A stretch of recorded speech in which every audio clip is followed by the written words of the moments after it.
Bonjour à tous. Très grand pratiquant, poète, écrivain, érudit, Maître Dogen est l'un des plus grands maîtres de la tradition zen, toute école confondue, ayant vécu à ce jour. Depuis des siècles, son enseignement sert de référence à tous les disciples qui s'engagent sur cette voie. Par ailleurs, les principes qu'il a développés nous montrent toujours que c'est dans chaque instant de la vie quotidienne qu'il est possible de vivre le bouddhisme. On ne trouve donc pas de querelle entre les anciens et les modernes dans cette tradition, puisque la pratique de la non-dualité du zen de Dogen s'actualise toujours dans le moment présent.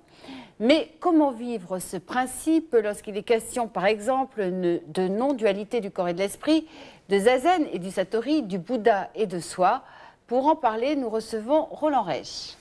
Roland, bonjour. Bonjour. Alors, vous êtes l'un des principaux responsables de la ZEDI, vous êtes moine zen, vous avez été ordonné par Maître Deshimaru il y a plus de 25 ans. Vous enseignez un peu partout en Europe et en France et vous dirigez le dojo de Nice. Alors, quand on parle... Non, on va commencer peut-être par situer qui est Maître Dogen, parce qu'il y a beaucoup de personnes quand même qui regardent cette émission qui ne le connaissent pas. Pourquoi est-il aussi important dans l'enseignement du zen et à quelle époque a-t-il vécu ? Voilà, alors donc Maître Dogen était un moine zen, un moine bouddhiste japonais qui vécut au début du XIIIe siècle. Il est né en 1200, il est devenu moine très jeune, à l'adolescence, et il est devenu moine à partir de la question profonde de l'impermanence et de la souffrance qui en est résultée pour lui dans sa propre vie.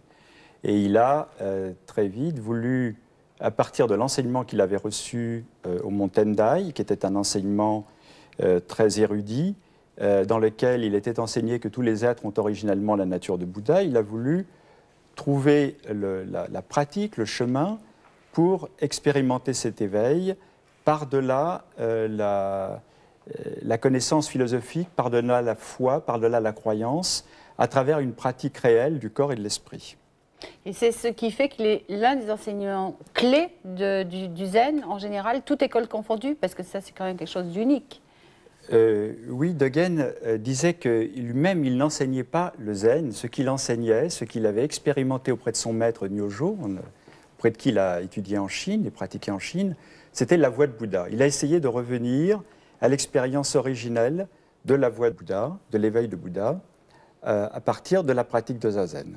Donc une pratique pure de zazen qui puisse être elle-même une pratique libératrice. Car le message fondamental de Bouddha, c'est d'aider tous les êtres à se libérer de leur souffrance, non pas après la mort, mais ici et maintenant, à chaque instant de la vie. Alors comment faire pour que cette pratique, la pratique du bouddhisme, soit libératrice à chaque moment de notre vie? C'était le souci fondamental de Dogen, et ça par-delà toutes les querelles, tous les dogmes, toutes les différences sectaires, si l'on peut dire. Alors l'un des principes fondamentaux de son enseignement, c'est la non-dualité. Alors qu'est-ce qu'il faut comprendre quand on parle de non-dualité ? Bien, il faut comprendre d'abord la non-dualité du corps et de l'esprit. Ça veut dire que, par exemple, lorsque l'on pratique zazen, on est concentré dans une posture, qui est la posture du Bouddha assis, le dos droit, les jambes croisées, le menton rentré. Et à ce moment-là, on est dans une attitude de totale attention à la posture du corps, comme le Bouddha le recommandait. On est attentif à son corps, attentif à sa respiration. Et à ce moment-là, l'esprit qui souvent a tendance à s'évader dans l'ailleurs, à chercher autre chose, à penser au passé ou au futur, se trouve ramené à une totale présence, à une totale vigilance, à l'ici et maintenant de notre pratique, de notre vie, dans l'instant présent. Donc le corps et l'esprit en unité, pas séparés, c'est à la fois une donnée fondamentale, mais c'est quelque chose que nous devons retrouver constamment. Car le propre de l'esprit est d'avoir tendance à créer des dualités. Le mental crée des séparations. Justement, donc on sait à quel point c'est difficile, en tous les cas les pratiquants savent à quel point c'est difficile de retrouver cette unité du corps et de l'esprit déjà dans la pratique. Alors comment, dans le quotidien, on va parvenir à retrouver cette unité? Parce que, est-ce que le seul fait même d'exister, ça n'entraîne pas un système duel? Il serait faux de nier la dualité. Vous êtes vous, je suis moi, et chacun est différent. Donc il y a de la dualité dans l'existence. Simplement, le point important, c'est de ne pas voir que l'aspect de la séparation, de la dualité entre soi et les autres, par exemple, entre soi et le monde, ou entre soi-même et Bouddha, par exemple, mais aussi de trouver le point commun qui nous relie.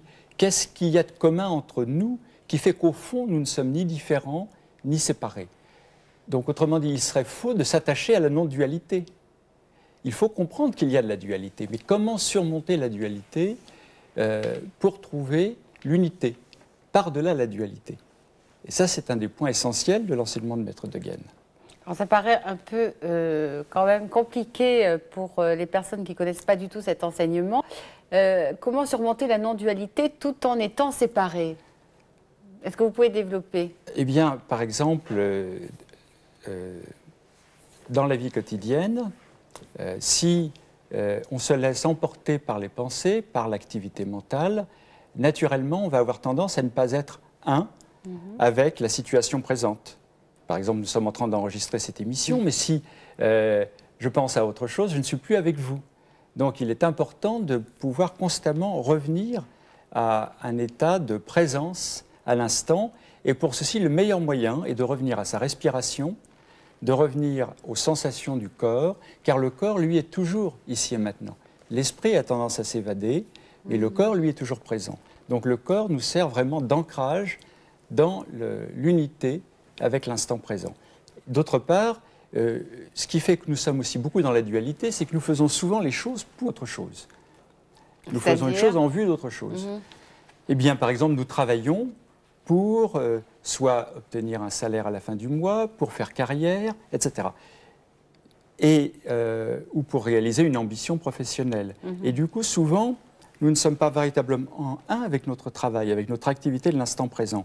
Alors, l'enseignement du Zen, c'est d'apprendre cet état d'esprit désintéressé, retrouver l'unité en ne poursuivant pas un profit ou un but à travers son action, mais en étant vraiment un avec l'action, de travailler lorsque l'on travaille, de manger lorsque l'on mange, de conduire sa voiture lorsque l'on conduit. Par exemple, si on fait un voyage et qu'on est très pressé d'arriver à destination, tous les feux rouges, tous les obstacles, tout ce qu'on va rencontrer va être obstacle. Il va créer en nous de la dualité, de la tension, de l'agressivité. Si par contre le voyage est pour nous la voie elle-même, le fait d'aller est la voie, le fait de marcher est la voie, le fait de travailler est la voie, le fait, vous comprenez? Alors dans ce cas-là, notre vie est réunifiée et nous ne sommes pas divisés entre ce que nous faisons et ce que nous nous proposons d'atteindre à travers notre action présente.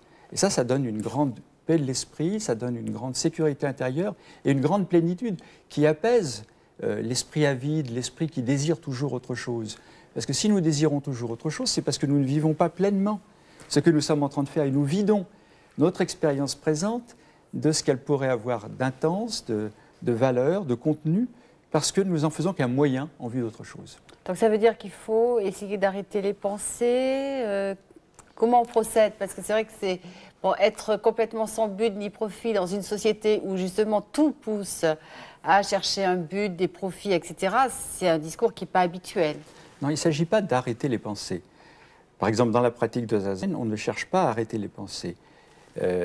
Le point important est de ne pas s'identifier à ces pensées, de ne pas leur donner une substance, de ne pas s'identifier à elles, mais d'être capable d'utiliser ces pensées quand nous avons besoin de penser.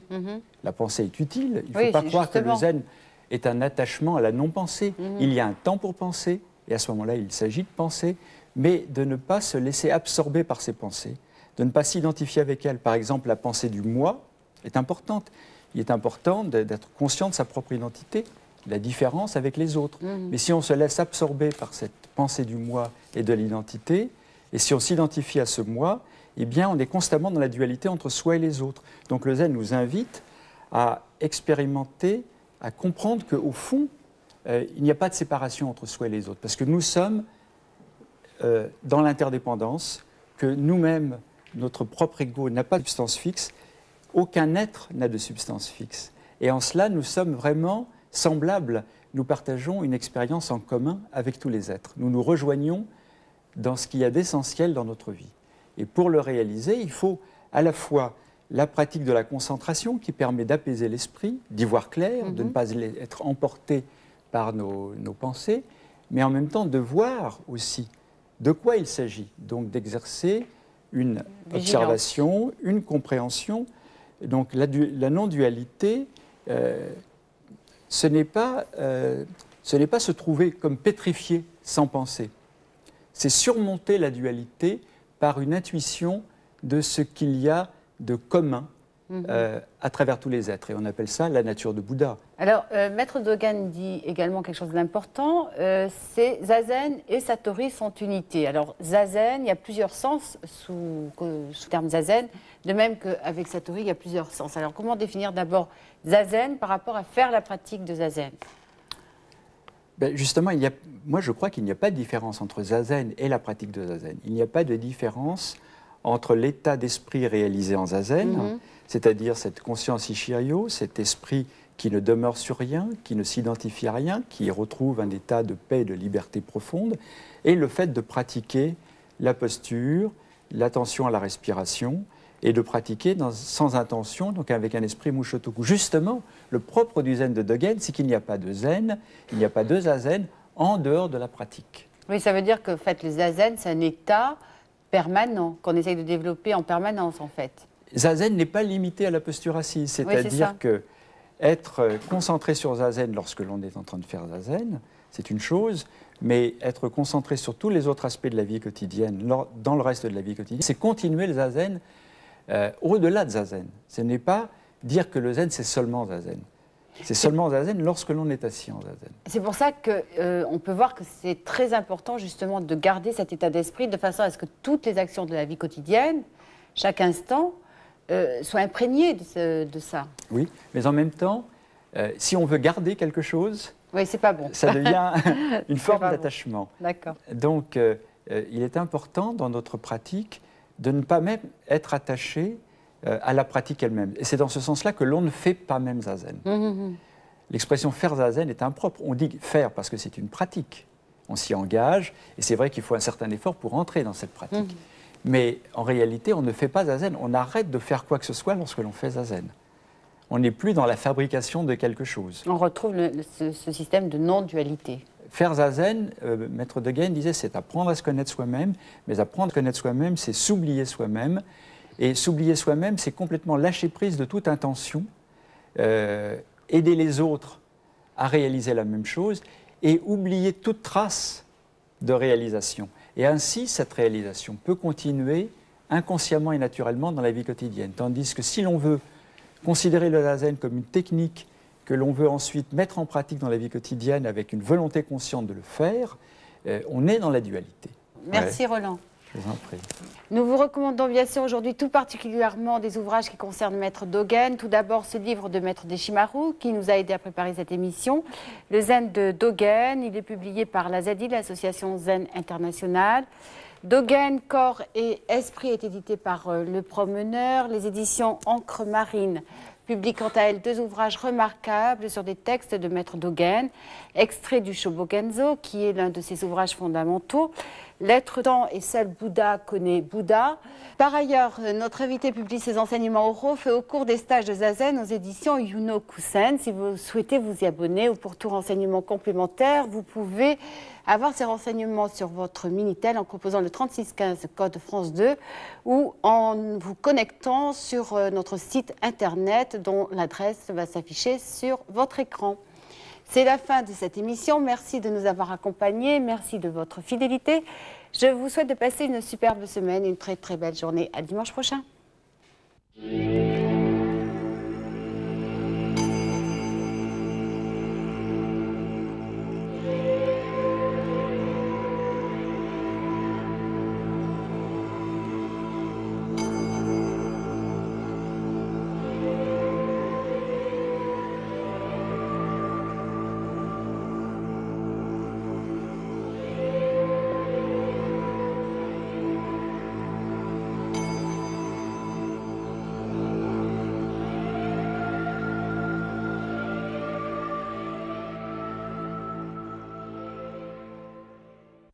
Maintenant, retrouvons les